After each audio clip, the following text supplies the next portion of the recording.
नमस्कार, स्वाभिमानी न्यूज चॅनलच्या बातमीपत्रात आपले स्वागत।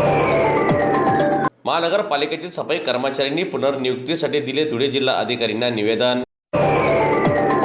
धुळे महानगरपालिकेत कार्यरत असलेल्या कंत्राटी सफाई कर्मचाऱ्यांनी पुनर्नियुक्तीसाठी धुळे जिल्हा अधिकाऱ्यांना निवेदन सादर केलेले आहे। गेल्या अनेक वर्षांपासून वेगवेगळ्या विभागात प्रामाणिकपणे काम केले असल्याचे त्यांनी निवेदनात सांगितलेले असून मलेरिया फॉगिंग एबिटिंग विभागासह विविध विभागात कंत्राटी स्वरूपात काम करणाऱ्या कर्मचाऱ्यांनी कामे ठेका बंद झाल्यामुळे ठप्प झालेली आहेत।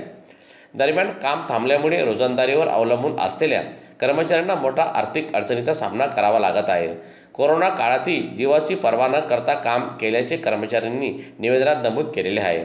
अनेक वेळा प्रशासन आणि लोकप्रतिनिधींकडे मागणी केली असली तरी त्यांच्या समस्या दुर्लक्षित झाल्याचा आरोप त्यांनी केलेला आहे।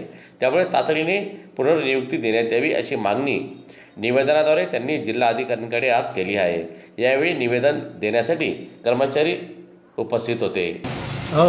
आम्ही महानगरपालिकेत 2012 पासून कंत्राटी पद्धतीने काम करत आलेलो आहे। पण असे भरपूर ठेकेदार आले। आम्ही 8-9-10 वर्षापासून कंटिन्यू कंत्राटी पद्धतीने काम करत आत्तापर्यंत आलेलो आहे।